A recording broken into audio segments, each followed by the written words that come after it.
바울이 지난주일에 아덴까지 가게 되었고, 그리고 그 아덴을 떠나간 곳이 바로 고린도인데, 고린도는 우리들에게 굉장히 익숙합니다. 왜냐하면 성경에 고린도 전후서가 있습니다. 그 고린도가 바로 오늘 바울이 간 고린도입니다. 그렇다면 오늘 고린도에서 무슨 일이 일어난 건가? 오늘 말씀을 한번 살펴보면, 우선 믿음의 사람들을 하나님께서 만나게 해주십니다. 2절에 보니까 아굴라라는 본도에서 난 유대인 한 사람을 만났습니다. 그가 그 아내 브리스길라와 함께, 아굴라와 브리스길라, 아마 여러분들 신앙생활 하시면서 간혹 들으셨을 거예요. 이 두 믿음의 부부를 만나게 해주십니다. 원래는 로마에서 살았습니다. 그런데 그 당시 황제였던 글라우디오가 이 유대인들을 다 내쫓았습니다. 더 이상 로마에서 살 수가 없었어요. 그래서 이제 쫓겨났습니다. 쫓겨나서 간 곳이 바로 고린도입니다.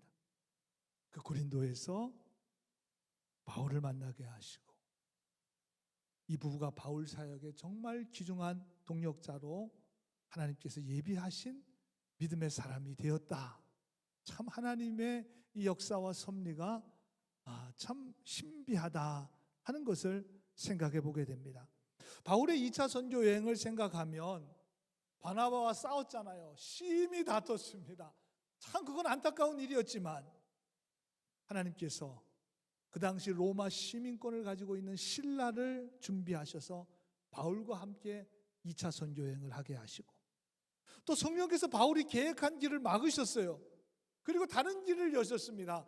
그게 바로 마게도냐고, 그 첫 성이 바로 빌립보 성이었습니다. 그 빌립보에서 매도 많이 맞았습니다. 심지어 깊은 감옥에까지 갇히게 되는 큰 어려움과 고난이 있었습니다. 그런데 그 고난을 통해서 빌립보에서 자색 옷감 장사하는 여성 CEO 루디아를 만나게 하심으로 이 루디아의 집에서 빌립보 교회가 세워지게 되었습니다. 참 놀랍죠?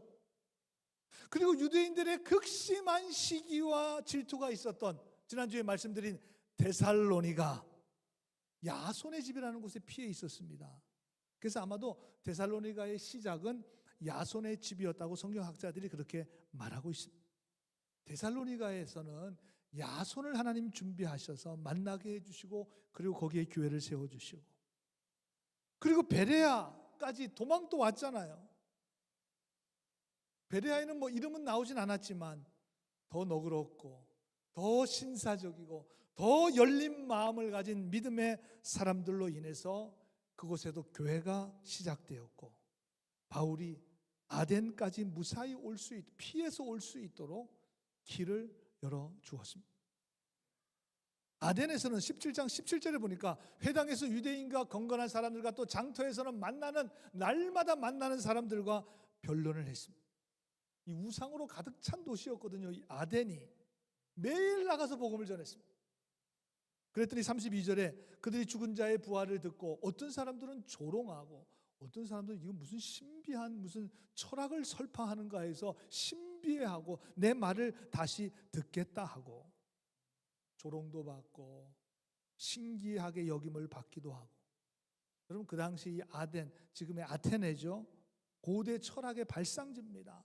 거기 온갖 우상들과 철학자들이 있었던 데인데 거기에서의 전도가 그렇게 쉽지 않았을 것입니다. 그래서 바울은 아마 이 아덴 전도가 실패라고 생각했는지 모릅니다.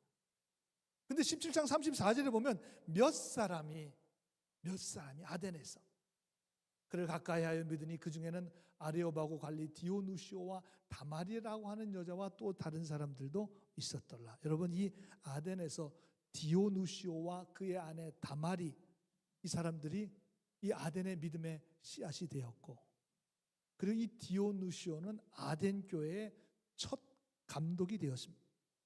그리고 지금도 이 디오누시오 기념교회가 아직도 저렇게 내려오고 있습니다. 아마 여러분들이 이런 성지순례나 가게 되면 아마 저 기념교회를 가보게 될 것입니다.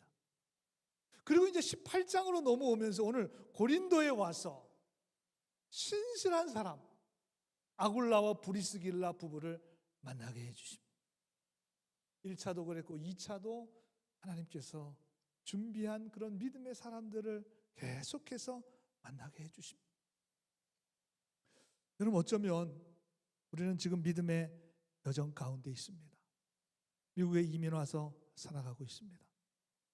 믿음 생활도 우리 믿음의 여정이에요. 힘든 이민 생활의 믿음의 여정 가운데서 저는 우리 교회를 통해서 여러분들 모두가 다 귀한 믿음의 사람들을 만나게 되는 그런 만남의 축복이 있게 되기를 우리 주님의 이름으로 간절히 축원합니다. 우리 옆 사람하고 이렇게 인사하시면 좋겠어요. 당신을 만난 것이 제 믿음의 여정의 큰 축복입니다. 당신을 만난 것이 제 믿음의 여정의 큰 축복입니다. 그렇죠? 저는 제 목회 여정에 우리 여러분들을 만나서 이렇게 함께 사역하게 된 거 정말 큰 축복입니다. 우리들 모두가 다 우리 몽고메리 제일교회에서 신앙생활 하게 된 거 우리 모든 믿음의 여정에 큰 축복임을 여러분 믿으시길 간절히 소원합니다. 그렇다면 이 아굴라 브리스길라 이 두 사람이 도대체 얼만큼 헌신했길래 그랬을까? 얼마나 충성을 했을까? 로마서 16장 3절 4절에 보니까 너희는 그리스도 예수 안에 나의 동역자인 이 브리스가가 바로 브리스길라예요. 그리고 아굴라에게 문안하라. 그들은 내 목숨을 위하여 자기의 목까지도 내놓았나니 나뿐 아니라 이방인의 모든 교회도 그들에게 감사하느니라 그랬습니다. 자기의 생명까지도 바울을 위해서 또 교회를 위해서 내놓았습니다. 5절에 보니까 저희 집에 있는 교회도 문안하라 그랬습니다. 이 아굴라 부부에 대한 칭찬이 무려 3절이나 나옵니다. 여러분 성경에 한 줄만 들어가도 정말 큰 은혜와 축복일 텐데 이 사람들 엄청 축복받은 사람들입니다. 바울을 위해서, 복음을 위해서, 교회를 위해서 목숨도 아까워하지 않았습니다. 그리고 원래 이 로마에 집이 있었잖아요. 이 사람들이요. 로마에서 쫓겨났으니까.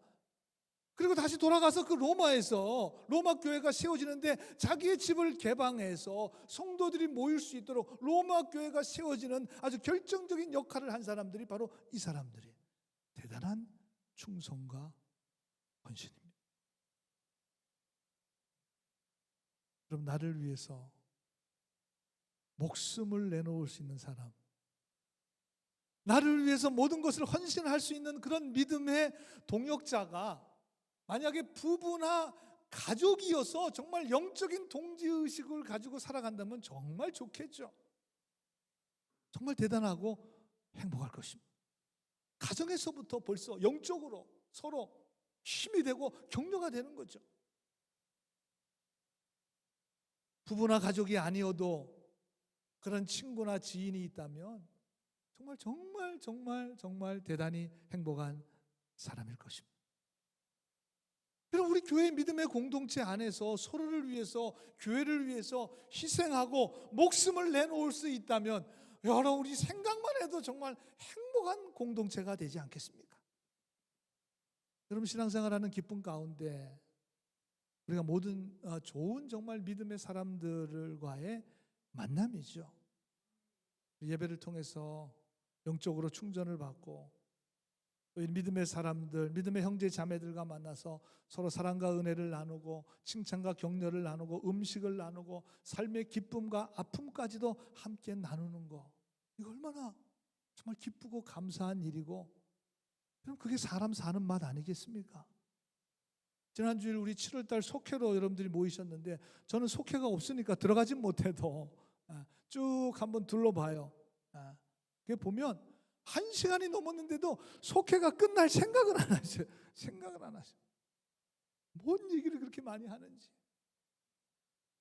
그리고 다 들려요. 거기 안에서 얘기하는 게. 서로 막 웃으면서 깔깔 호호대면서 하는 모습을 보니까 여러분 그럴 때 목사가 제일 행복해요. 그거 아셔야 돼요. 목사가 제일 행복하고 그때 막 엔돌핀이 막 나오는 것 같아요. 막 엔돌핀이 막 솟구치는 것 같아요. 그래서 설교 준비도 열심히 하게 됩니다.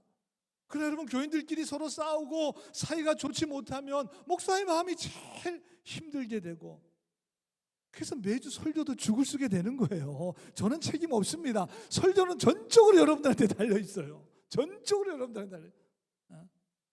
여러분들 좋은 설교, 은혜스러운 설교를 들으시려면 서로 사랑하고 격려하고 축복하고 기도하는 그런 믿음의 공동체가 되어야 합니다. 동의가 되시면 아멘. 전 책임 없습니다. 설교 여러분들이 책임해요. 무조건. 그럼 바울의 2차 선교 여행 얼마나 힘들었습니까? 본인들이 계획한 거 다 내려놨어요. 원래 계획한 데가 있었거든요. 그리고 성령의 인도하심을 따랐다면 탄탄대로가 좀 열려야 될 거 아니겠습니까? 근데 매 맞고 빌립보에 가서 감옥에 갇히기도 했습니다. 가는 곳마다 방해 세력으로 인해서 데살로니가의 유대인들은 아주 시기와 질투심이 아주 충만해가지고 막 소동을 일으키고 불량배들을 막 동원해가지고 바울을 잡으려고 막 이렇게 찾아다니, 막 그 사람들을 피해서 도망 다녀야 했습니다. 죄 지은 것도 아닌데 편할 날이 없었습니다. 그런데 그런 상황과 처지와 형편보다 더 강력한 힘은 바로 신실한 믿음의 사람들을 통해서, 믿음의 동역자들을 통해서 받는 위로와 격려였습니다. 왜냐하면 오늘 5절에 보니까 그렇게 기다리던 실라와 디모데가 마게도냐로부터 내려와, 본인만 지금 아덴으로 갔다가 고린도에 먼저 왔거든요. 이 사람들이 돌아왔습니다. 내려오니까 바울이 하나님의 말씀에 붙잡혀 유대인들에게 예수는 그리스도라고 밝히 증언하니 그랬습니다. 여러분, 아굴라 부부에 이어서 2차 선교여행의 동역자인 실라, 그리고 루스드라에서 함께했던 제자 디모데까지 돌아오니 바울이 얼마나 신났겠습니까? 얼마나 아주 그냥 마음이 좋았겠습니까? 하나님의 마음에 붙잡혔다. 쉬운 번역을 보니까 바울은 말씀 전하는 일에 아주 헌신하고 전념했다. NIV 영어 성경에 보니까 바울 devoted himself exclusively라는 단어를 썼습니다. To preaching, testifying to the Jews that the Jesus was the Christ. 예수가 그리스도라고 하는 사실을 설교하고 간증하고, 그런데 exclusively 아주 힘을 쏟아서 전적으로 그 말이에요. 왜 그랬습니까? 힘이 났거든요. 고린도에 있는 유대인들에게 아굴라 브리스길라 부부 또 실라와 디모데가 오니까 아주 힘이 났거든요. 그래서 완전히 복음에 사로잡혀서 힘을 쏟아서 예수가 그리스도이십니다, 그분이 메시아이십니다, 강력하고 담대하게 복음을 전하게 되었습니다. 그 증거가 6절에 나와요. 그들이 대적하여 비방하거늘 바울이 옷을 털어요. 옷을 텁니다. 너희 피가 너희 머리에게로 돌아갈 것이요 나는 깨끗하니라. 이후에는 내가 이방인에게로 가리라. 여러분, 너무 멋있지 않아요? 지금까지는 피해 다녔어요. 유대인들 막 잡으려고 오면. 근데 이제 자기를 지금 지지해주고 동역해주는 사람들이 다 버티고 있으니까 유대인들을 향해서도 옷을 털어요. 그냥. 전 너무 멋있는 모습이라 생각해요. 너무 멋있는 모습이에요. 니네가 이제 책임져라. 나는 이방인에게 갈 거야. 이제 너의 피는 너희가 책임져야 돼. 조금도 주눅들지 않아. 아주 담담하게 당당하게 자기를 대적하는 유대인들을 향해서, 비방하는 유대인들을 향해서 저건 더 강력하게 도전을 주는 거예요. 이제 니네 책임져라 그 말이에요. 니네 책임져라. 나는 이방인들에게, 아직도 복음을 듣지 못한 나는 이방인들에 가서 복음을 전하게 될 것이다. 엄청나게 담대해진 바울의 모습. 이 아굴라 부부와 실라와 디모데가 함께 하니까 우리가 그걸 시너지 효과라 그러죠. 상승 효과라 그럽니다. 한 사람보다 두 사람이, 두 사람보다 세 사람이 각각이 하는 것보다 이렇게 함께 모일 때 엄청난 파워가 일어나는. 여러분, 예수님도 마태복음 18장 19절 20절에 이런 말씀하십니다. 너희 중에 두 사람이, 한 사람은 아니에요, 두 사람이 땅에서 합심하여 무엇인지 구하면 하늘에 계신 내 아버지께서 그들을 위해서 이루게 하시고, 그리고 두세 사람이 내 이름으로 모인 곳에 나도 그들 중에 함께하리라. 혼자보다 두 사람이, 두 사람보다 세 사람이, 세 사람보다 네 사람이, 네 사람보다 서너 사람이 주님의 이름으로 모여 기도할 때 기도의 역사가 일어난다는 것입니다. 기도의 시너지 효과가 일어난다는 것입니다. 엄청난 파워와 응답이 일어난다는 것입니다. 이게 동력의 힘이에요. 이게 여러분 공동체의 힘입니다. 그래서 오늘 우리가 이렇게 그냥 각자 집에서 예배하면 될 텐데, 그냥 각자 믿음 지키면 될 텐데 왜 모입니까? 우리가 주일날 우리가 함께 모여 예배하는 것은 바로 이 시간 엄청난 성령의 역사와 능력이 일어나게 될 줄로 믿습니다. 파워가 일어나는 거예요. 함께 모일 때. 여러분 어떤 파워가 일어났습니까? 8절에 보세요. 회당장 그리스보가 온 지방과 더불어 주를 믿으며 수많은 고린도 사람도 듣고 믿어 세례를 받더라. 여러분 이 복음의 이 동력의 힘이 일어나니까 바울과 함께한 아굴라 브리스길라 부부 실라와 디모데 이들로 인해 복음의 역사가 나타났는데, 여러분 회당장이면, 회당은 유대인들이 10명만 모이면 자기네들이 회당을 지어요. 그래서 율법을 연구하고 기도하고 하는 공동체죠. 회당. 거기 회당장이면 그 회당을 지은 사람이에요. 아주 유대인들 중에도 아주 골수 유대인이에요. 골수 유대인입니다. 이 사람은 도저히 예수님을 믿을 사람이 아니에요. 핍박할 사람이지, 비방할 사람이지. 근데 이 사람이 예수님을 믿었습니다. 회당장과 그 집안 사람들이 예수를 믿었습니다. 여러분 어떤 분을 위해 기도하시죠? 저분은 도저히 예수 믿을 것 같지, 교회 나올 것 같지 않는 사람. 여러분 기도하시면, 함께 기도하시면 그 영혼도 구원받게 될 줄로 믿습니다. 회당장도 믿었어요. 회당장도. 여러분 포기하지 마세요. 포기하지 마세요. 너와 내 집이, 그리스도와 그 온 집이 구원을 받게 되었습니다. 저는 간절히 바라기는 우리 교회에서 신앙생활하는 여러분들 모두에게도 이런 믿음의 사람, 믿음의 동역자, 믿음을 함께 할 수 있는 그런 신실한 믿음의 사람들이 많아지게 되기를 주님의 이름으로 간절히 소원합니다. 어떤 분들은 그러실 수 있어요. 목사님, 저하고 맞는 사람 없는데요? 저랑 함께 할 사람 별로 없는데요? 저를 위해서 저를 위해서 희생할 수 있는 사람 아무리 돌아봐도 없는 것 같은데요? 그래서 제가 늘 가르쳐 드리잖아요. 가장 쉬운 방법 가르쳐 드리잖아요. 가장 쉬운 방법, 그리고 가장 확실한 방법이에요.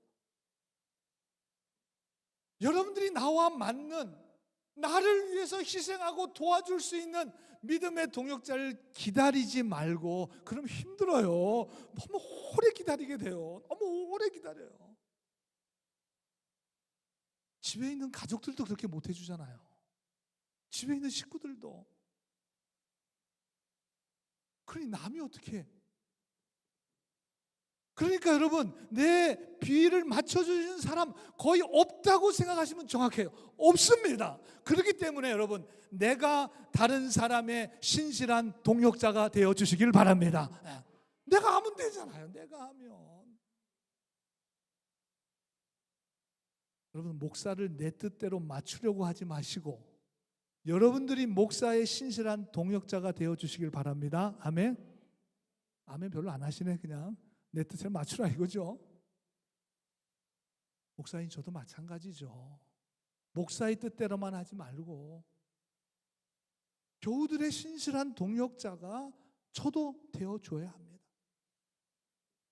장로님들, 권사님들, 속장님들, 우리 남녀선교회 청년회 회장님들, 부서장님들, 여러분들이 다른 성도의 신실한 믿음의 동역자가 되어 주셔야 합니다. Please, please. 우리 감리교회 장정에 보면 장로는 교인들 30명 중에 한 사람, 권사는 교인 10명 중에 한 명씩 세우게 되어 있습니다. 그렇게 정한 이유가 뭘까? 그렇게 정확하게 사람 숫자까지 기록한 이유가 무엇일까? 봉사 많이 하라고. 맞아요. 그렇죠. 봉사 더 많이 하라고.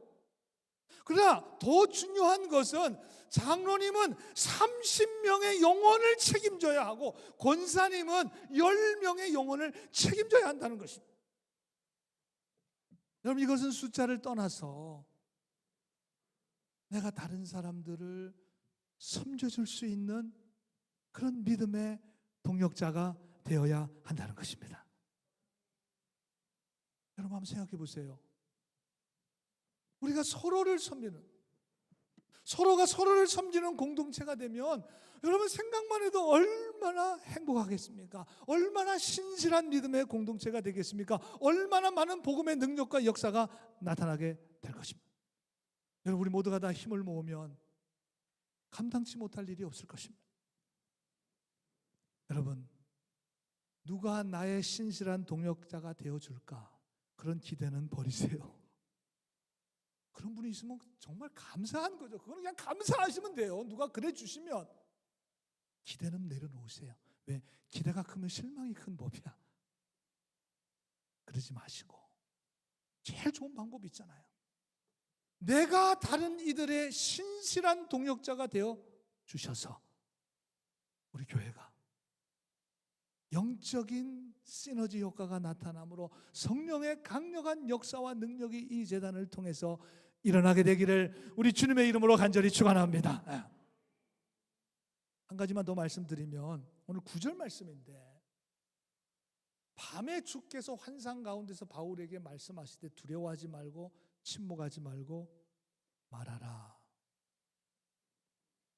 지금 어마어마하게 강력하게 담대하게 지금 유대인들을 향해서 회당에서 사람들에게, 고린도 사람들에게 지금 강력하게 복음을 전하고 있는데 두려움 없이.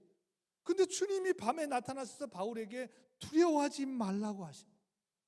그런 상황이 아닌 것 같은데 좀 오늘 저는 이 구절을 읽으면서 왜 그러지? 지금 무슨 다른 문제가 생겼나? 큰 어려움이 생겼나? 근데 오늘 사도행전은 나와 있질 않아요. 여러분, 지금 고린도에 있는 바울의 심리 상태를 보여주는 말씀이 사도행전은 없어요. 사도행전은 누가 갔었잖아요. 이 사도행전의 깊은 마음까지는 못 본 것 같아요. 말 안 해주면 모르죠, 사실은. 근데 우리에게 고린도 전후서가 있잖아요. 고린도전서 2장 3절에 보면 이렇게 말씀하고 있어요. 내가 너희 가운데, 고린도죠. 지금 이 사도행전 지금 18장, 지금 내가 너희 가운데 거할 때에 약하고 두렵고 심히 떨었노라 그랬습니다. 이 고린도는 그 당시에 굉장한 상업 도시였습니다. 세계적인 중앙 도시였습니다. 당시 아덴의 인구가 10,000명이었고 에베소에는 50만 명, 고린도는 무려 75만 명의 인구가 있었다. 여러분, 지금도 5, 60만 굉장히 큰 도시입니다. 우리 몽고메리가 지금 20만이에요. 이 당시에 75만, 지금의 1,000만, 2,000만, 뉴욕, 서울, LA 같은 경우에 지금 어마어마한 큰 도시입니다. 여러분, 이 대도시가 사람들이 교만하고 부도덕하고 우상 숭배와 여러 가지 타락으로 만연한 도시였습니다. 고린도는 교만하고 타락한 삶을 살아가는 그 사람들이 일상이었습니다. 그러니 여러분, 그 사람들에게 복음을 전한다는 것이 바울에게도 엄청나게 힘들었던 것 같아요.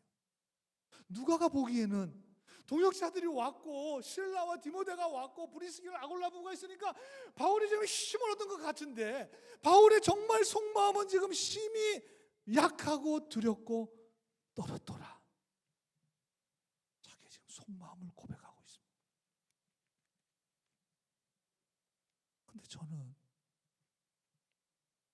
이 바울의 고백이 조금은 느낄 수 있어요. 조금은. 다는 못 느끼겠지만 조금은 느껴져요. 왜냐하면 저도 매주 예배 전에 여기 앉아가지고 10분 전에 나와서 기도하고 함께 찬양하는데 제가 느끼는 마음이에요. 매 주일 하나님 앞에, 여러분들 앞에 서서 말씀을 전할 때마다 저도 정말 내가 이렇게 약한가? 내가 이렇게 떨리는가? 아니 30년 목회했으면 그냥 나와서도 그냥 하면 안 떨고 해야 되잖아요. 매주 우리 모두가 다 하나님 앞에 서 있고 저도 여러분 앞에 서서 설교를 하니 저도 약하고 두려워하고 심히 떨리는, 여러분들이 보기에는 안 그런 것처럼 보여도 저도 그렇다 그 말이에요. 물론 아굴라와 브리스길라 부부의 헌신, 실라와 디모데가 다시 돌아와서 바울을 돕고 있는 상황입니다. 보기에는 아주 좋은 상황이에요. 아주 별 문제 없어 보여요. 바울도 이 힘을 내서 열심으로 복음을 증거했습니다. 그런데 그의 속 깊이 들어가 보니까 사람이 채워줄 수 없는, 동역자들이 채워줄 수 없는, 그 누구도 채워줄 수 없는 약함과 두려움과 심한 떨림이 있었다는 것입니다. 어느 유행가 가사를 들었는데 무슨 노래인지 모르겠어요. 근데 그 가사의 내용이 뭐냐면 혼자도 외롭고 둘이 있어도 외롭고 많이 있어도 외롭다는 거예요. 그 계속 노래예요. 혼자도 외롭고 둘도 외롭고 많이 있어도 외롭다. 여러분, 미국 생활 얼마나 외롭습니까? 외롭죠. 여러분, 그러나 그거 아셔야 돼요. 한국 가시면 더 외롭습니다. 왜 그런지 아세요? 미국 땅은 넓잖아요. 진짜 사람 만나기 어렵잖아요. 만나려면 뭐 몇 시간씩 가야 되고. 그래 진짜 외로워요. 외롭습니다. 근데 나만 외롭나요? 다 외로워요. 다 외롭습니다. 그러니까 내가 외롭다는 게 그냥 당연하게 느껴져요. 여러분 한국 가보세요. 가는 데마다 사람들 버스, 지하철, 거리에 다 제각길 가고 있습니다. 누구나 나에게 인사하거나 관심을 갖는 사람 아무도 없어요. 왜 이렇게 다들 바쁜지, 뭐 이렇게 바쁘게 살아가는지, 친구도 뭐 만날 시간을 정할 수가 없어요. 그러니 더 외로워요. 더 외롭습니다. 사람들은 많은데 그 안에서 느끼는 외로움이 더 큰 거예요. 그래서 여러분, 사람이 힘이 되고 위로가 되는 건 하지만 다 되는 것은 아닙니다. 교회도 마찬가지예요.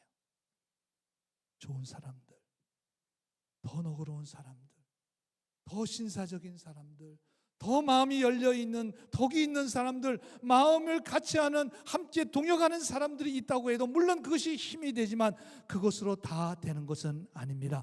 가장 중요한 것은 여러분 안에, 우리 안에 주님이 함께 하셔야 합니다. 할렐루야. 주님이 함께 하셔야 돼요. 하나님이 함께 하셔야 돼요. 여러분, 그렇기 때문에 오늘 말씀 잘 들으셔야 됩니다. 아굴라 부부가 같은 신실한 믿음의 형제 자매가 없어도 괜찮아요. 사람이 주는 위로가 뭐 그리 대단합니까? 내 곁에 실라와 디모데와 같은 믿음의 동지가 없어도 괜찮습니다. 그게 우리를 무너뜨리는 거 아닙니다. 눈을 씻고 찾아봐도 정말 내 주위에 나를 위로하고 나에게 소망을 주시는 사람이 한 사람도 없다고 해도 오늘 이 주님의 음성을 들으면 능력 있는 믿음의 삶을 살아갈 수 있습니다. 두려워하지 말아라. 오늘 내가 너와 함께 하겠다. 오늘 내가 너를 지켜주겠다. 오늘 내가 너를 붙들고 있다. 이 9절의 말씀, 두려워하지 마라.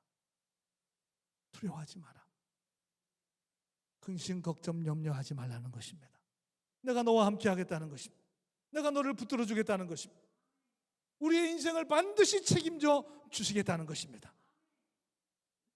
이 주님의 음성을 들으면 사람이 주는 위로, 사람이 주는 격려, 그건 아무것도 아니죠.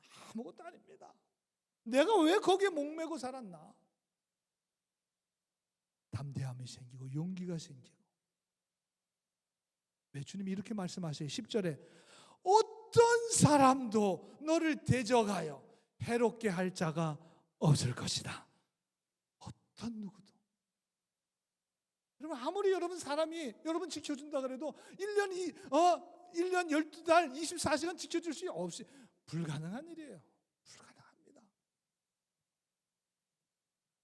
그런데 하나님께서 우리와 함께 하시면 어떤 누구도 너를 대적하여 해롭게 할 자가 없다. 영어로 보면 뭐 확실하죠. No one is going to attack you and harm you. 누구도 너를 공격하거나 너를 상하게 하거나 너를 방해할 수 있는 사람은 no one, 아무도 없다는 것입니다. 무슨 대단한 권세와 힘을 가진 사람도 주님이 함께 하시는 인생, 주님이 붙들어 주시는 인생, 어떻게 방해할 수 없다는 것입니다. 여러분, 우리가 이런 사람들입니다. 여러분 믿으시기를 바랍니다. 사랑하는 여러분, 두려워하지 맙시다. 근심걱정 걱정하지 마세요. 약해지지 마세요. 소심해지지 마시고 우울해지지 마시고 사람들이 내만 몰라준다고 속상해할 필요도 없습니다. 오늘 주님 말씀하시잖아요. 내가 너와 함께한다. 내가 너와 동행한다. 내가 너를 붙들고 있다. 여러분들 지금 어떤 상황과 처지와 형편 가운데 있다고 해도 사람이 아닙니다. 하나님이 여러분 함께 해주시고 하나님이 지켜주시고 붙잡아 주십니다. 그 누구도 no one 여러분들을 상하게 하거나 해할 수 없습니다. 오늘 바울이 들었던 저 음성, 저 주님의 음성을 여러분 들으시고 강하고 담대한 믿음으로 승리하며 살아갈 수 있는 여러분들 모두가 되시기를 주님의 이름으로 간절히 축원합니다.